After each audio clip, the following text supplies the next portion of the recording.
Welcome to William Steele True Crime and Steal a Spotlight TV. Everybody who's been asking me questions about season 2 of Inmate to Roommate, yes, we have 11.1 million views on TikTok. Things are exploding. Got millions of fans. I love everybody. I'm very humbled by the experience, but I'm not allowed to answer questions about a season 2. All I'm going to say is it became one of the most successful television programs or reality shows on TV. So you stay tuned. You read between the lines and stay tuned because my lips are sealed. I got a contract says I can't talk about it. Anyway, that being said, you guys know that I have Steel Spotlight TV, radio, podcast, William Steele True Crime. We tell inspirational stories, stories of redemption, stories of crimes gone bad, and somebody's learned a lesson, but they're trying to do something positive with their story. I'm thrilled that one of my fans who saw me on TMZ Live with Harvey Levin and watched some of my shows and knows that I spoke very highly of Transmedia and Tom Madden in Boca Raton, Florida, then approached them and, on my referral and requested some help in getting his story told. This guy you've read about, this guy has been in the news all over the place for the last, I don't know, decades, since at least 2013. For stealing some Picasso paintings. So I was a jewel and art thief. They just made a documentary about this man, the Picasso of Thieves. So here we are with Picasso Vega. Picasso Vega, thank you for coming on my show. Nice to finally meet you, William. Let me tell you, this journey, my personal journey, would not have begun without seeing you on TMZ. That's what started the whole thing. I appreciate it. And that's what had you reach out to my I reached out to Adrienne Mazzone at Transmedia Group, and she set me on my way, and it was all because of you. Without you, there'd be no Picasso. I appreciate it. So let's get a little backstory here. You are notorious and famous in the criminal world, the criminal underworld, in the art thieving world, and on Rikers Island, you became very famous, which is the jail in New York City. Everybody knows it's notorious. It's a very, very hardcore place, and looking for some way to get respect. Tell me exactly what happened. How did you end up stealing Picassos? I know you're a painter. That had to do with an estate, a sting operation, and a reality show. Tell my audience what happened. Well, let's begin from where it began. I was 6 years old, and I witnessed a very traumatic event. I witnessed the rape of my mother by my father. Oh, wow. And it literally changed the way I view the world. I don't know in which way, but I do know that at the age of 10, I started working to help my mother, but I always saw the world just a little, cockeyed, a little askew. Right. And being a street guy, I was brought up on the streets. When you don't have a mom and a pops over, watching over you, forget about it. When I was very young, I was 19. I got a job working for the 1% of the world, the richest people on the planet. Right. Not just people that consider themselves rich, but people who own most of the world. You know what I'm saying? So I got into my first apartment on Madison Avenue from day one. Day one, $45 million apartment. Every wall was covered with Debuffets and Rembrandts and Picassos. I mean, wall to wall. It was overwhelming. When I walked into the room, it was like walking into a museum. Right. It was so overwhelming. And let me tell you something. There was no way that I could walk out of that place on day one without walking out with one of those paintings on the wall. And literally on that day, it must have been day 3 into the job, I walked out with my first painting, and they never missed it. We're not talking about, just so I could be clear, a lot of people think that they say, well, how could you miss a Picasso? Well, let me tell you how you can miss a Picasso. If you got 30 Picassos, you can miss one. That's how you miss a Picasso. Right. And it just escalated over that time. One, instead of me just outright taking them, I would replace them with my own version of the masterpiece. So now no one up until the current day has ever had a complaint. So forget about it. You know what I'm saying? Right. So how are you gaining access to these places again? I got a job through a painting company, and they allowed me into the places. Which is interesting because if you're a painter doing painting of residences and rooms, obviously everything on the walls has to come off.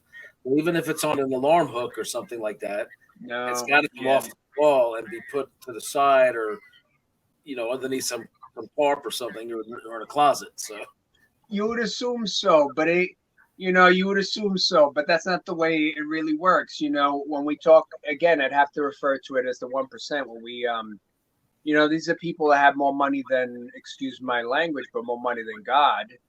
And sometimes you don't realize. I mean, we're talking about sometimes you got a nightstand with $100,000 in cash in it. You know what I'm saying? This is not normal.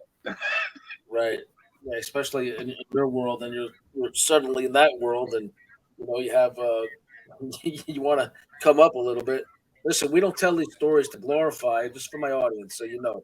No, These are absolutely not. inspirational stories about guys like Picasso Vega and myself who turned our lives around, and we're trying to do something good with our stories and share it. But to get to that point of explaining why we turned our life around and why we're trying to share our stories, we have to explain the crimes that led us here. Now, so we're not trying to glorify the crime, but we do have to explain it to get your attention and have you understand how far we've actually come. Despite what the haters and all the people say, we have come a long way. We've turned the corner. We're not doing life in prison. We're not out there committing crimes anymore. I used to steal a lot of artwork, and the big one that comes to mind was a Salvador Dali original painting, and then a bunch of there was a Joan Moreau, there was a Salvador Dali, there was I think Earth Day. It was the Earth Day statues. They did statues like Art Deco. Yes. I hit a jewelry store with a whole gigantic display of Earth Day jewelry, all Art Deco jewelry. But and many, many, many other paintings, along over the years, all across the United States. So, we're talking 20, 30 years ago. So, anything that I did is past statute of limitations or, was recovered out of my storage units, and this and that. But so we're telling these stories, and in my case, to get people not to follow in our footsteps. And in my case, I'm putting out a book, How to Secure Yourself to Protect Yourself from Burglary and Home Invasion, because I was a locksmith, I was an alarm technician. I went to the New York School of Locksmith and Safety and Alarms. I became very good at what I did. I always worked alone. You know how that is. Working alone is always the best. And Yes, it is. you don't have to worry about anybody ripping you off, telling on you, telling their wife, and they get mad at you, then she tells on you. You do your thing alone. And I regret all these poor choices, and I apologize to the victims to this day. So that being said, so you get these paintings, and now you're living what? How are you selling paintings over the years? How did you find No, faith? I wasn't an art thief for monetary gain.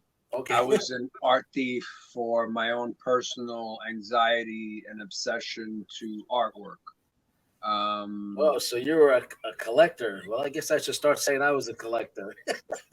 Well, the thing was, and this is a fact, William, on up until that day that they caught me, not one painting has ever been sold that Wow. I had borrowed. None of them were sold. You No accepted, money transacted.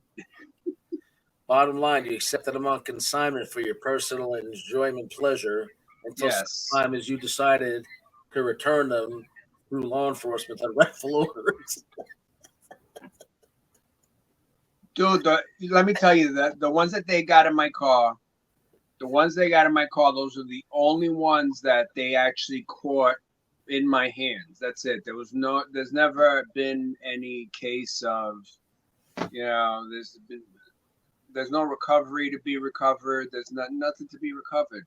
This is just a sick mind that I had to de-stress, and that was my de-stressor. Nobody ever knew about it. You couldn't ask my wife about it. You couldn't ask my friends about it. There was no co-defendants. There was nothing. It was me. So what did you do? Just hang them in your house for your own enjoyment, or keep them in the closet, look at them once in a while? I hung them right on the walls.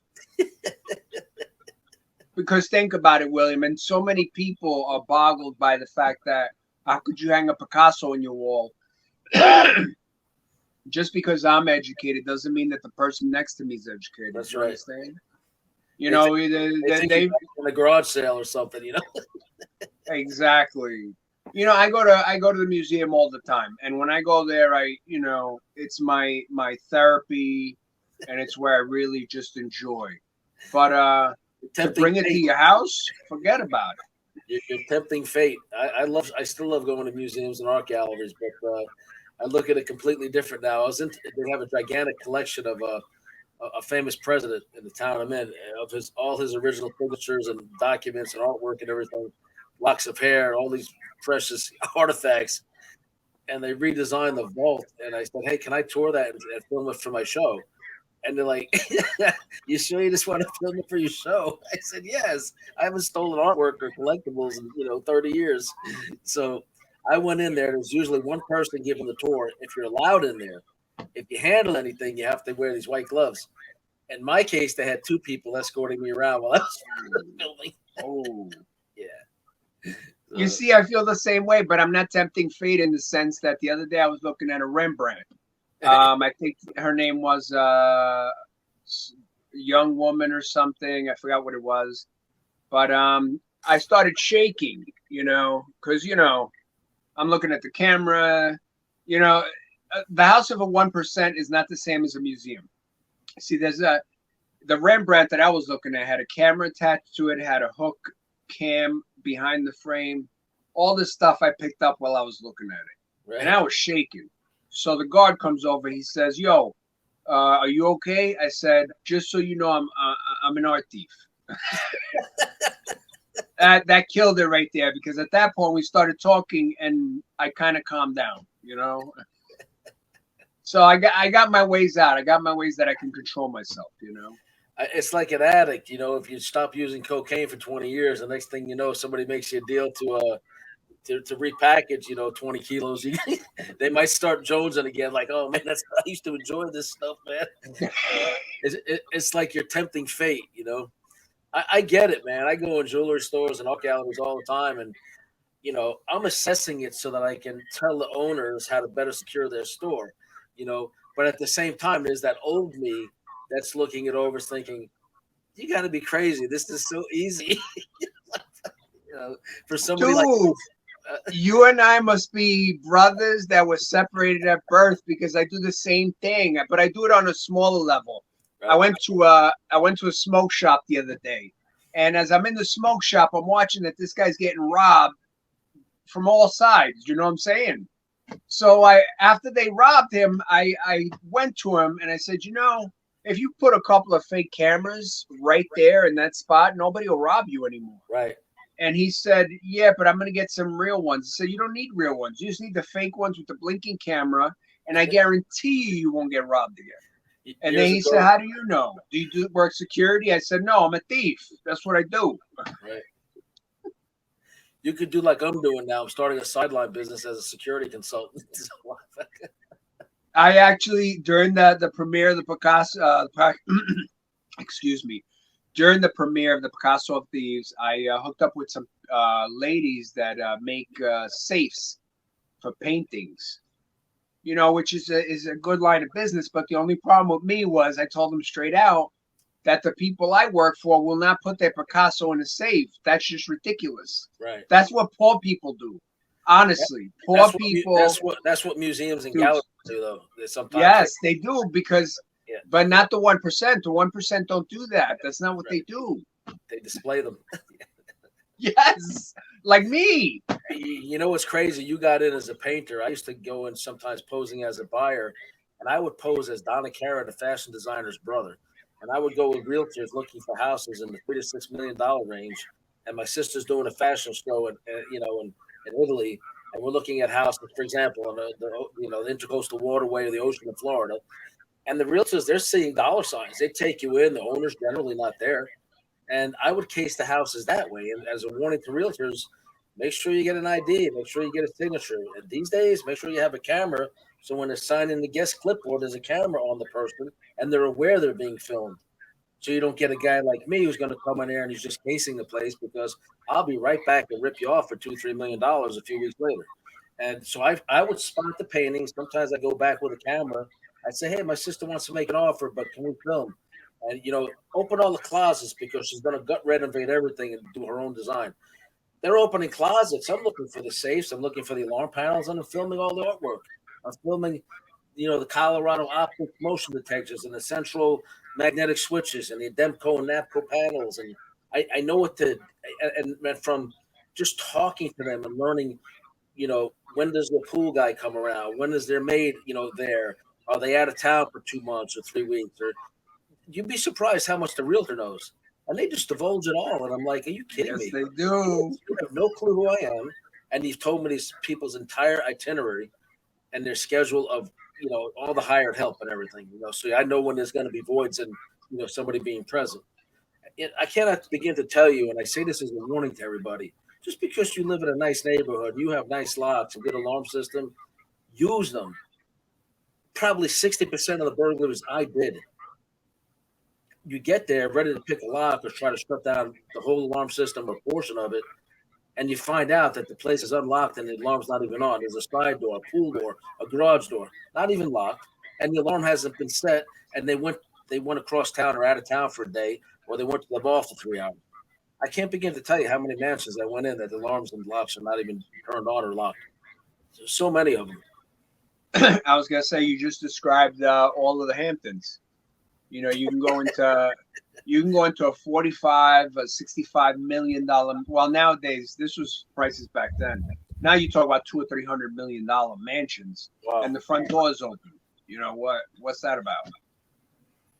They feel invincible. They can afford good security. They don't use it like it's meant to be used. I mean, like even in Palm Beach, I hit so many houses in Palm Beach. There's a rare house that would have like a guard booth in the front with a round the clock guard.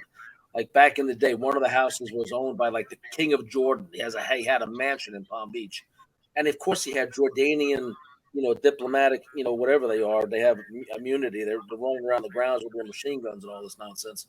But that's the rare thing. You don't want to necessarily go in there without getting killed or tortured to death in somebody's basement. But most Yeah, of the the cops won't be there. I was in the Gucci estate, owned by the original, whatever the hell his name is, his first name, Gucci. Built a gigantic house in Palm Beach. It was nautical themed. The realtors let me walk all through the place like I own it, because they believe I was trying to buy it at the time. People, I don't know, they're just careless. There's a certain arrogance that comes with that kind of money. And again, I'm not proud of what I did. If you need help trying to secure your place, trust me, I'll do a one-time walkthrough and I'll tell you all the areas you're weak, because the average drug addict might not go in there, but somebody who's very confident and skilled at what they're doing doesn't see all your security systems and your dogs and your Yeah, bar. that means nothing. That means nothing. That means nothing. So absolutely. If we're gonna get in, we're gonna get in. When I was going to do what I do, I would take off all of the gaudy jewelry. I might have a button up shirt and a gold Patty Philippe watch on or something with a leather band and a wedding band, even though I wasn't married. My nails, I'm always getting them manicured and done, so I look the part. I look like I live around. I have no tattoos, very clean cut. I'd go to a door, not even look over my shoulder. I don't think the cop was looking at me, because I'm so confident, Yeah, and comfortable, and pick the lock and straight in, or just knock on doors until you see if something's open. Like you live there. that's crazy. Yep. It is crazy. Put it this way: I hit Sheriff Nick Navarro's house in Florida. He was a sheriff, one of the guys who started the Cops TV program, the Cuban cop with the gray hair in the Yeah, 80s. So I hit his house in '86 by accident. Now, I didn't really know it was his house until I got back to my house and started looking through everything. And there was some stuff that was there that wasn't supposed to be there, but there was also a card inside the jewelry box. It had the presidential seal on it, and it said inside, "Dear Sheriff Nick Navarro, thank you for your assistance on the South Florida Drug Task Force. Sincerely, President Ronald Reagan." And I said, "Holy crap, this guy's a sheriff." And then I looked at his ID, and it said Nick Navarro, because there was an ID there, an old expired one. And I was, oh my God, this guy's the current sheriff of Broward County, which is Fort Lauderdale. I just hit the sheriff's house. I've been killing it in Fort Lauderdale because I usually, like I said, I'm clean cut, but I always had a police scanner on me in the inner pocket, and I had headphones on where I could listen to it out of the one side. Back then, you used the Bearcat programmable scanners. Now, I heard they can get all that stuff on these things, but Yep. I don't mess with it anymore. But in those days, you had to have a scanner and all that. And I couldn't believe I hit the sheriff's house. I was living with several women from Ireland at the time. And when I went through all that stuff, I said, hey, who wants to go to Los Angeles tomorrow? And I got out of Dodge. And then my brother-in-law said, man, you're all over the news. They're looking for a professional thief. They don't know if somebody put a hit out on the sheriff because the Cubans and the Colombians, and he's locking up all these people, and they suspect he's involved with stuff, and they don't know if it was a setup for a hit. And I'm like, I wasn't trying to kill anybody. I was trying to get some jewelry. Damn. But yeah, I had to take off out of there. So, and listen, with this big one, now you made this documentary, right? The Picasso of Thieves. Okay. Tell me about the crime in the state. This involved a reality show, Brooklyn DA, which I've never seen. I've heard a little about it. What happened? Tell me what happened. It was a Sutfeld. I forget the name of the place. Then there was a reality show. It's called the Brooklyn DA. I'm featured in episode number 1 and episode number 3 because it was so intellectual. They wanted to carry the whole reality show off of, just my one crime. They wanted to try to extend it as far as they could. So when I went to the mansion that day in Kings Point, Long Island, I thought it was a regular day, but my slip up was that I had smoked 2 blunts of some exotic weed before I left the house. And by the time I got to Long Island, the red flags, even though there was a lot of red flags, because remember, I've been doing this for a long time, so there was a lot of red flags. I should have walked away. But the red flags, I avoided the red flags. I thought I made them all green. People's character, I said, just overlooked it. Doorways that shouldn't have been locked were locked. All red flags. And at that point, everybody left. I was free. And I started picking out the ones I wanted, and I started verifying the signatures and verifying the paintings to make sure they were real, not garbage. And then I put them in the back of my Benz. At the end of the day, I drove down the road. Here I am in Kings Point early in the day. I think it was 11. Driving down the road, and I stop at a stop sign, and I see a camera crew behind me. They walk right past the rearview mirrors. And I said, that's a little odd. How odd is that? And then SWAT comes out of everywhere, SWAT. And I still didn't know why they stopped me, though, because you see, I was, like I said, I'm a professional, so I have no idea what did I do to mess that up. You know what I'm saying? It was an average day for me. There should have been no reason for anybody to pull me over. I thought at one point maybe one of the maids got robbed somewhere, or they mistaken me for someone else. But they got me. They got me good. And then they took me to the Nassau County precinct where we had like 20 detectives around a table. And that's when they literally told me that, hey, you took the paintings. And I'm like, did I? Dude, and let me tell you something. There was so many detectives there. You would have thought it was, I don't know if you ever seen the Sons of Anarchy, that big giant table with 20 people. It was covered in detectives. Yeah. They were hoping I went in there crying and screaming. Like the clubhouse table? Yes. Yeah. Yes. They were hoping I came in there crying and bawling, but no, that's not who I am. Came in there saying, I don't even know what you're talking about. I have no fucking idea why I'm here. Right.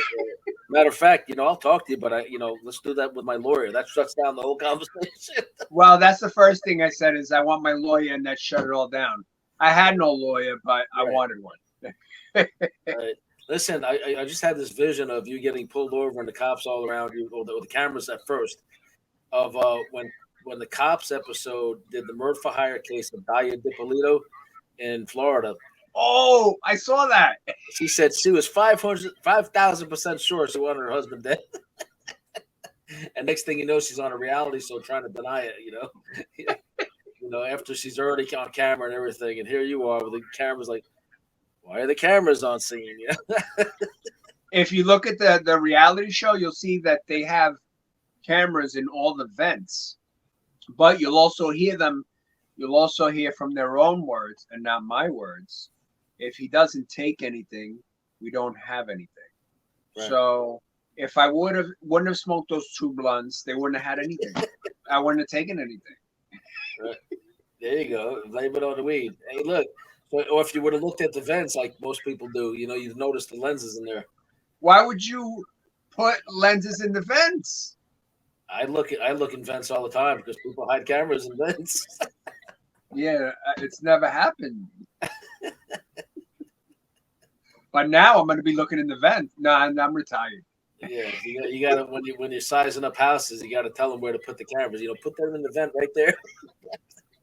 Yeah, but you see, the thing is, I'm the total opposite of, as far as a security expert, I would tell anyone who wants security, put cameras, even if they're fake cameras, where people can see them.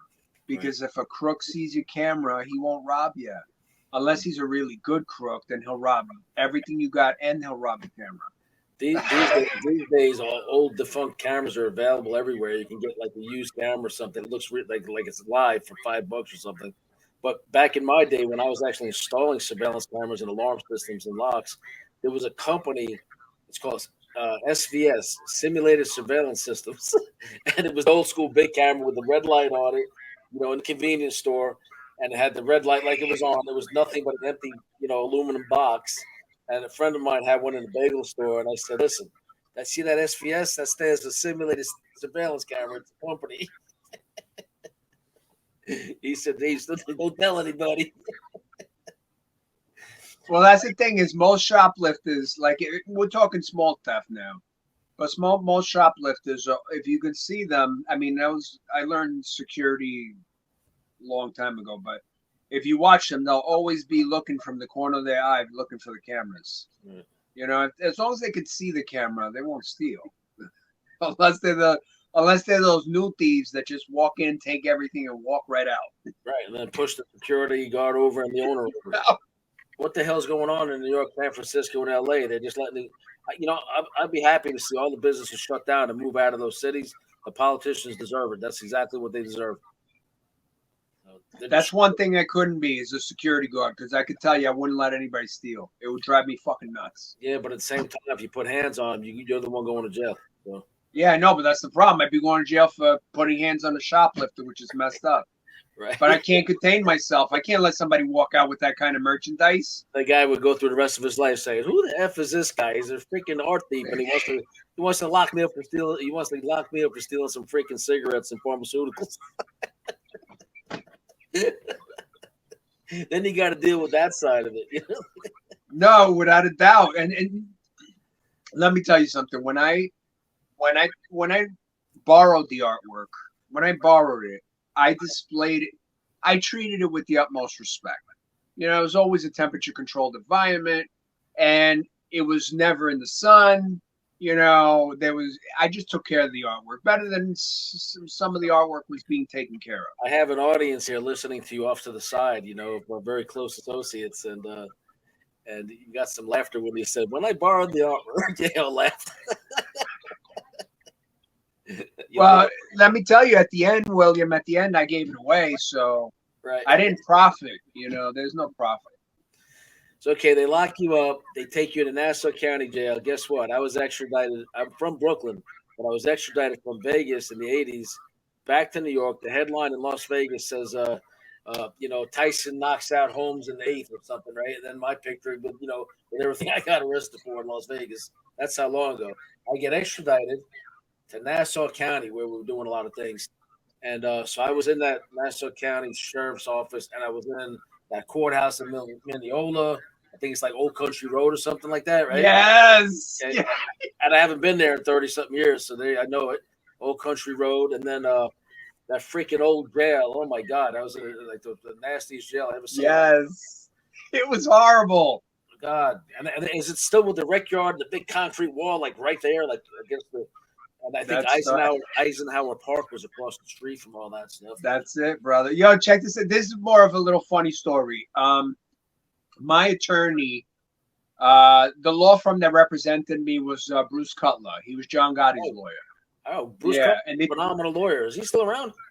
Oh, absolutely, he's still around. Yeah, I can give you his number later off the show. I'd like to interview him, actually. That'd be cool. Yeah, definitely.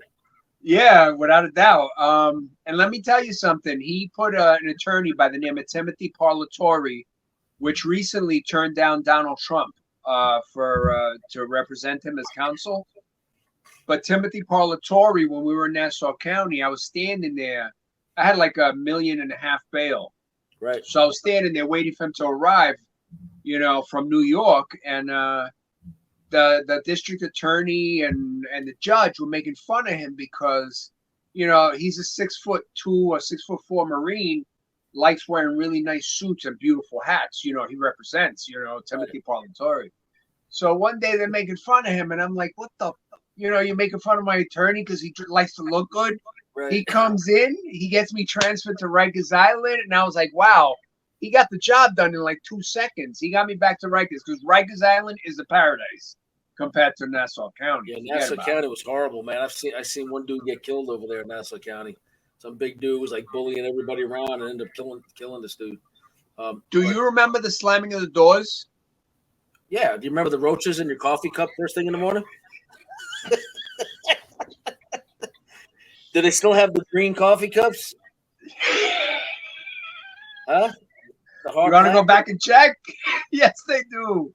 Listen, 1988 they had those. As you're telling me in 2013 they're still drinking out of them. Listen, well, I don't know if they're the same ones. You know how when you're sleeping they come and they start serving you have to have your cup on the bars. They start pouring coffee, right? Remember that? Okay. Yeah. Nobody told me to put it out there upside down so they could flip it and fill it. So when you're sleeping back then, they would put the hot coffee in, and then so I didn't know to flip it, and so there was a roach in it, or roaches, and they scalded the roaches. So here I took a drink, and I'm like, what the hell? Freaking roaches floating around my coffee. Dude, when I was in Nassau County, the sink, you remember the little sink? Oh, did it still have that plate where people cook the grilled cheese? It was like you made a burner with the toilet. Oh, yeah, that was still there, but the sink was full of shit and urine. Oh, no, it wasn't that bad. But there was like a soap shelf about this big. Yeah, it's still there. That is still there. So on top of the sink, you could make a Bunsen burner out of toilet paper. You light it from the inside. You put some butter on that slab, and you used to be able to make grilled cheese in the cell. And you wouldn't get locked in for that? They didn't care, man. People were killing each other in those days, man. I don't know what they're doing now. They didn't care. They all hated coming up in those units back then. It was bad. A real story. When I was in Nassau County, my daughter Brianna, her mother was pregnant with her, and I was locked up in Nassau County, and she was about to give birth. You see, that's the penalty you pay when you do stupid shit like we do. Is my daughter's coming into the world, and I'm here in jail on the phone, and the correction officer's telling me you got to get inside, and I'm like, dude. I'm telling him, I'm signing to him, my wife's giving birth and my daughter's about to come into the world. And after everybody locked in, I got penalized for it. I got locked in for a few days, but I lost that privilege to watch my daughter come into the world. When you do stupid things, you lose privileges. Yeah. I don't want to glorify anything. We're here to tell the story, so don't follow in our footsteps. Exactly. We laugh at parts of it because probably if we did anything else, we'd be miserable and depressed. So I try to laugh it off and make light of it, but it's really not a joke. All the crap we've been through.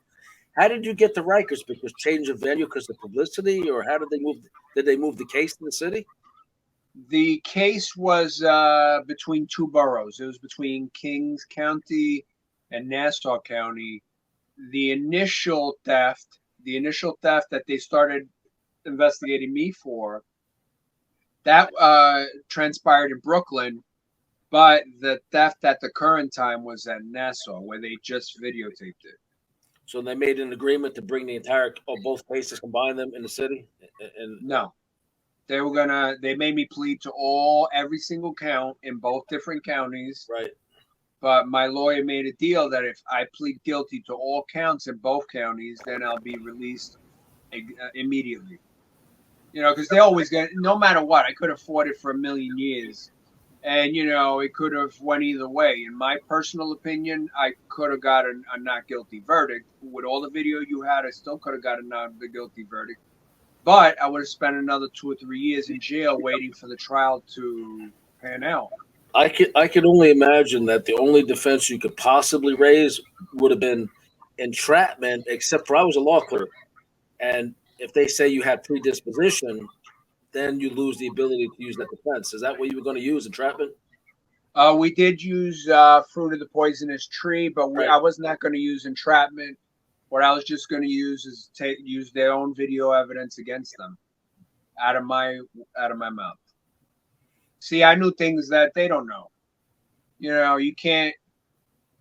Let's just say you can't tell a story that's already been told. You can't say this painter. Why is this painter walking out of this $45 million mansion if this painter had initially had walked out of the same mansion with artwork for this client and was paid to do so?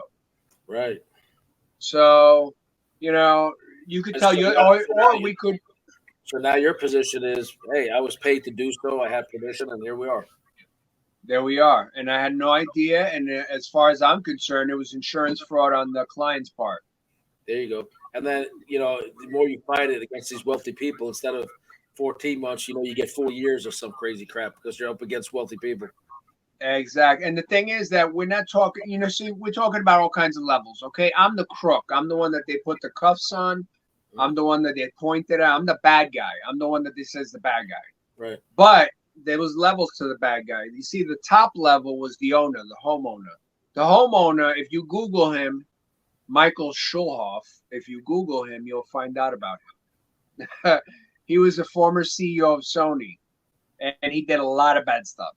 Right. Then, if you Google the DA that was in charge of my case, he committed a Class D felony in prosecuting me. So, you know, how many levels of bad, and why was I the only one with the cuffs? What was his name?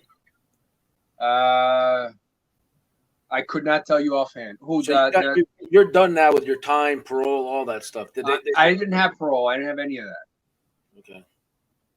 So now you go. And that was the only time I went to jail. I didn't go to jail. I'm not a criminal that goes to jail all the time. I'm just a successful person that likes doing what I do. Listen, so you go to Rikers. You said you got a lot of jailhouse street cred. Why? Oh, forget about it. Tell me that story again. Tell me something. How do you throw somebody in jail and then you feature him every single day on every newspaper that comes into the jail? I'm on the TV morning, noon, and night. Then I got a reality show being released during the NBA Final Four. So all the Rikers is watching that shit. Right. Free commissary, respect from the guards, respect from the Bloods, the Crips. I mean, it's almost like they should have gave me a special suite in there with a comfy bed because, dude, they couldn't have made it any easier. Right. Like, dude, my lawyer, once you throw somebody on the TV 24 hours a day and cover them on news all around the globe, lawyers jump at a chance to be that guy who saves that guy. You know what I'm saying? And my guy was in the news every day. He must have, I don't even want to get into the money part of it. He must have made millions in clients because forget about it. I heard about bags of money being transferred hands. Forget about it. You know what I'm saying? Yeah, everybody wants to jump on the bandwagon, but God forbid the desperate innocent person who doesn't have any connections or news coverage and he can't get the first lawyer to even ask for a request for help. You know. Well, what you end up getting, see, that's the thing though, is you gotta. if you're willing to do the stupid shit that I did, you got to be willing to take the medicine when it comes down the hall. Right. Think about it, William. If I wouldn't have made the TV and the newspapers and all that, my time in wouldn't have been a vacation. It would have been jail time. You know what I'm saying? Okay, so fast forward. This plays out 2013, a little bit thereafter. So now we have a 10-year gap. What are you doing in these 10 years, and why did you decide now to come forward and make a documentary? And what role did I have in all that, which I didn't even know about until you explained it to me the other day? You frozen? Hello. You froze up.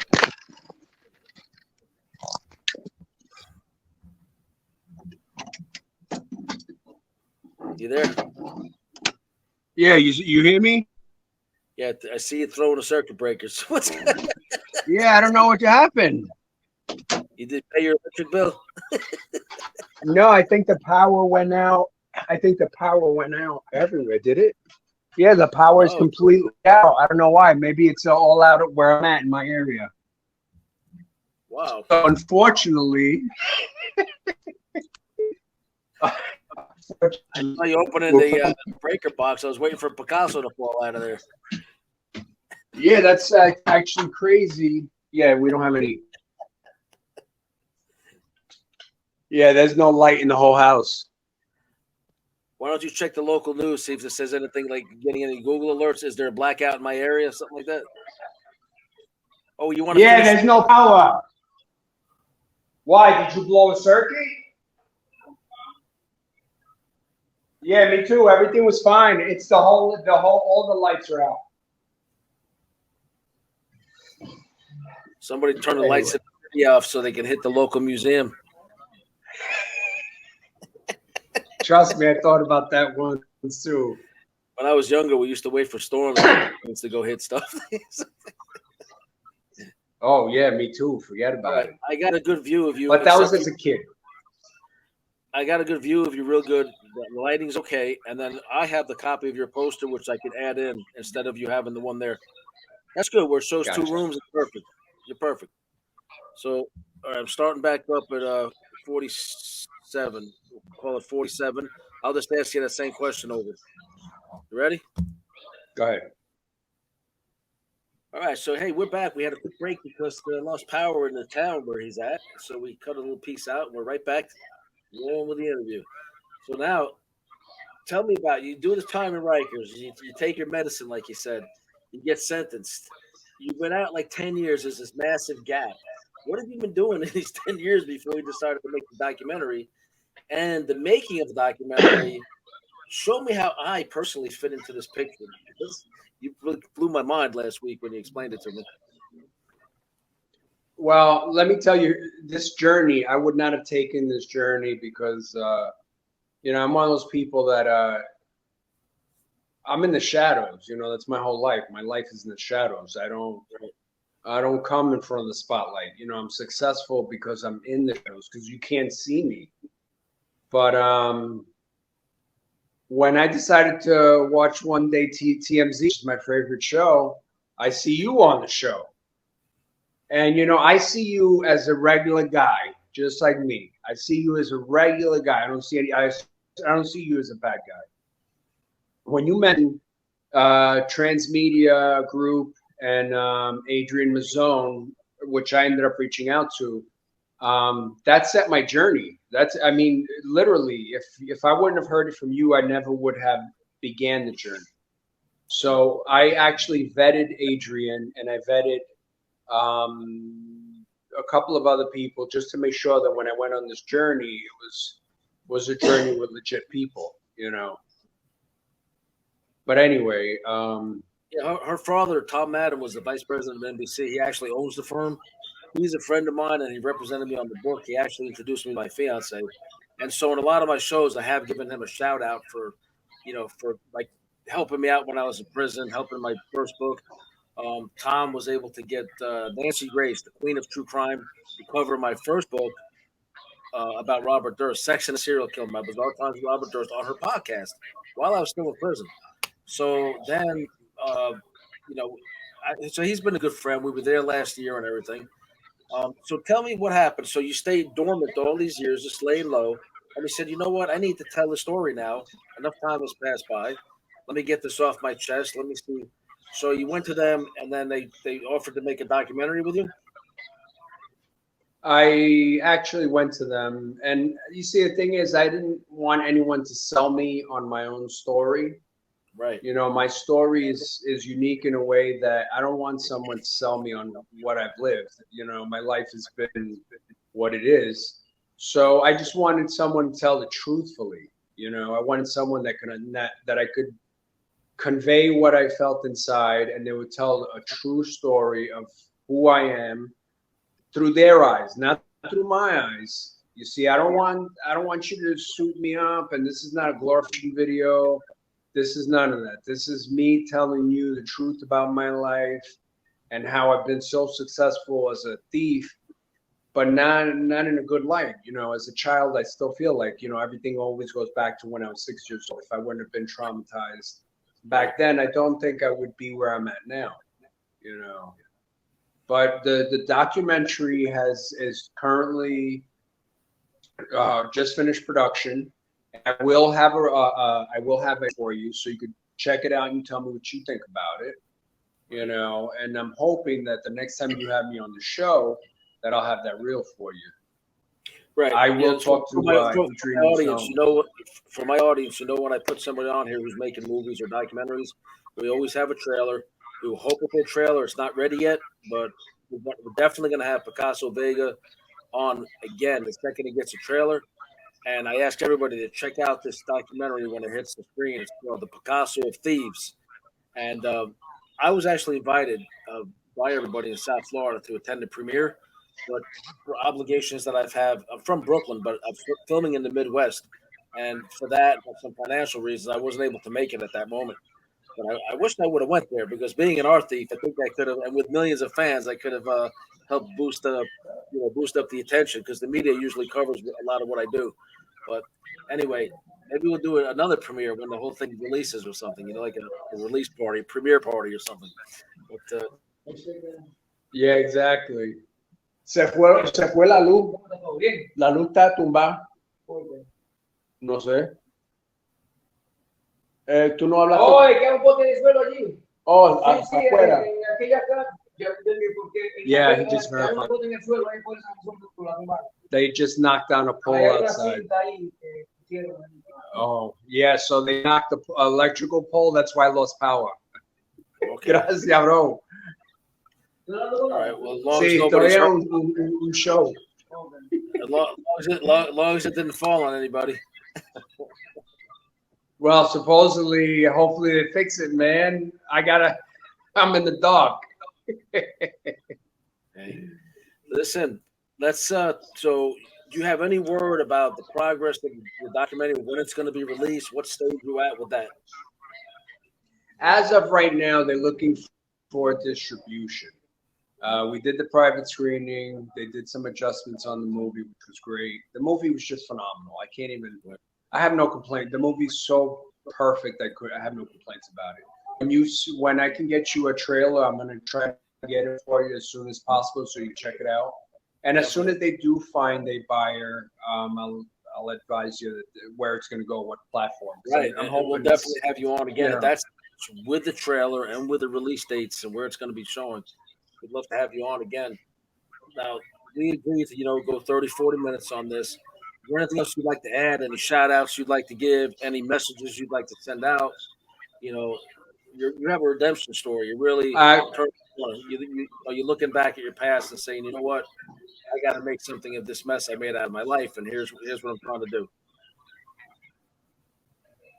I just want to say that my name is Picasso Vega. You can find me on Facebook, and I have a page, the Picasso of Thieves, on Facebook and on YouTube, and you can also find me on LinkedIn, the Picasso of Thieves. But my story is a story of redemption, and I'm truly sorry about the things that I have done. And I wish I could have done them differently, because now I wouldn't be paying, price and worrying about my life in general, Right. there's always a price to what you got to pay. If you're not willing to take the medicine, then don't do the crime. Right. So all the links are going to be in the description. Check out all his links, support him, give some words of encouragement, and get ready for the release of the Picasso of Thieves. I like to ask a lot of my guests, especially ones that have come out of backgrounds like we're coming out of. If, say, the good Lord was to take you home today, how would you like to be remembered to your community and, more important, to your family? How would you want to be remembered? I would want to be remembered as a good father. Oh, I didn't have a father. I give everything I can as to my daughters. I mean, as an art thief, that's one of my biggest sins, and it's one of the things I'm going to carry to my grave. But I'm sorry for the things I've done in my life. I think I could have put all that bad stuff to something more purposeful in my life. But we'll see. We'll see what the next chapter brings. The next chapter, William, I promise you, the next chapter, it's going to be something I'll be proud of. In my opinion, because like I said, I'm doing there plus public relations, steal the spotlight PR. I would definitely do in your region, wherever you are in New York or if you're PA, whatever, do security consulting for art galleries and homeowners. I'm telling you, put yourself out there. Just put it on LinkedIn. Just put it right out there. Start becoming a consultant. Do walkthroughs and give advice. And it's hard to tell people who want to display their artwork what to do beyond what a normal security company is going to tell them. But from the point of view of somebody who's stolen art, we bring a different level of understanding to how to protect yourself. Yes, a whole different level. I've been actually reaching out to Mr. DeVries of ADT. He's the CEO. I've been reaching out to him, trying to get him to listen to me. But like you said, it's very difficult to listen to an art thief. Even if he has credentials, even if he's changed his life, even if he's robbed ADT homes, it's very difficult to take his advice. Because at this point, it's kind of like they're not doing the job. Why, what I'm saying? Even though I'm the best person for the job, come on. I couldn't exist if they did their job. But if you were a spokesman for them, clearly you're not going to disparage that company. You're going to be a spokesman saying, use this, because if this was used and applied correctly, I wouldn't be able to get in these places. It's like Matt Cox from Matt Cox Inside True Crime. You and I both been on shows. I just looked at my views. It's like 25,000 in the last week and a half. So, and you've been on there. So he was a mortgage thief, mortgage guy, and ended up on Interpol, most wanted, all this crap. And this guy here now, home title lock spokesman. I see him every day on CNN, what do you call it, Fox News, which I watch way more. You just see this guy everywhere, and then next thing you know, I'm on his show. So he came from a background like ours, and now he's a spokesman to try to help people prevent the crimes that he was committing. So it can be done. Use him as an example. I'm going to use you as an example because I've been following you, brother. I appreciate God put you in front of me for some reason, bro. And look, now I'm on your show. What the? I appreciate it, man. You make me really feel like something I don't deserve. Listen, I have a fan. I'm nobody, man. I was a burglar and I was on coke pretty bad, for years in the 80s and stuff. We were trafficking coke and guns, but I was doing my burglars like crazy all over the United States.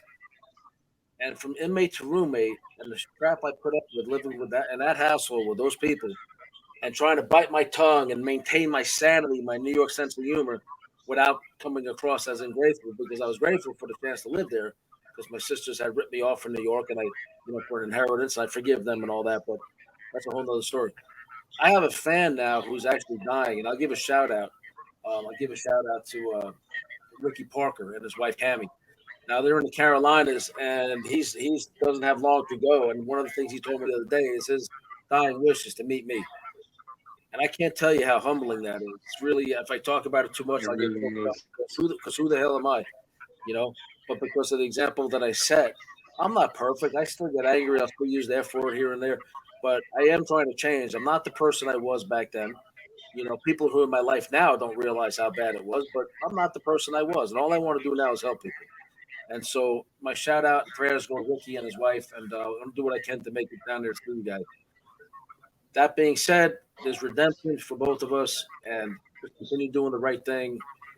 And it was great having you on the show, man. I look forward to having you back real soon, and maybe we'll collaborate on something else.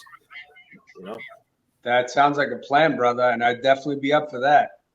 I have a book coming out soon. It's How to Protect Yourself from Burglary and Home Invasion, and it's going to be practical tips from my perspective, things that would have stopped me, didn't stop me, and then specific product recommendations. So once that book comes out, maybe you and I can do an occasional show once a week, every 2 weeks, with tips on burglary and prevention. That's not a bad idea. You're an expert. I'm an expert. Maybe we. I mean, security. You can't put two guys like us together and end up not coming out with something very successful. Yep. And like you said, a lot of it's psychological. The fake cameras is one. I tell people, look, if you don't have a dog and you have a lot of stuff in your house, you don't want to get burglarized, go buy a gigantic dog's dish, 2 of them, one for the front door, one for the back, put fake dog food in it, get a big dog bone, a big giant one from like a pet store or something, and have your friend's dog chew on it for a day or 2, put some tooth marks in it, put it in the front door, put another one in the back door. Now, if I went to that house, I wouldn't go in there. I would think that the dog is very well trained and very quiet. I would never dream that was a dummy and a fake and a con to scare the burglars away. And I wouldn't go in the house because I'm not trying to get eaten alive. So there's things we can do psychologically. Yep. Another thing it's just like. What was the other thing? There's another thing. What was the one you were saying? I'd put a sign like typed on the back of the business card, right on my door, like in Brooklyn. I had this years ago, and it said, "Attention burglars! You don't know whether I'm home or not, but I've got something in here that guarantees that you won't be coming out alive." Oh my God! It's all psychological. They don't know if you're there or not. It really is. That's just a fact. I mean, I think that people who spend so much money on these very expensive alarm systems, if they were, that are hidden in all this stuff, if they were more exposed, if we knew, I like putting says video surveillance in use. If you put a sign that says video surveillance in use, they do read it, right, and they look for it, Yep. Occasionally, if I had news that somebody wasn't going to be home at night, I would do a nighttime. But I would hate that because even in the 80s and the early 90s started coming into existence, these big floodlights with the infrared where it turns on, the motion activated. Oh, my God. I would hate to be in the backyard. I would be lit up like freaking middle of the daytime, and I'm creeping around with some lockpicks on me and a police scanner. All right. Listen, I'm going to let you go. We're going to circle back. Check out his links in the description. Want to check out my books and support the show? It tells you how to do that in the description as well. If you'd like to be a guest on my show, if you need some public relations or help telling your story, I've got a TV show now, a radio show, a podcast, and a true crime channel, which I'm in the process of building up. So I appreciate your support. Please hit like and subscribe. Thank you again, Picasso Vega. Hopefully we'll remain friends going forward and we can do some stuff together. William Steele True Crime, William Steele TV, radio, podcast. Check out the links. We've had some technical issues here because he had a blackout in his town. Picasso Vega, we were signing off with him. Phenomenal guest, phenomenal story, a story of redemption, loves his daughter, getting on with life. 10 years, this is in his past, 10 years. Thank you for joining William Steele True Crime, Steele Spotlight TV. And we will have Picasso Vega back again when he has a trailer and when his documentary is about to be released. Thank you for joining. God bless.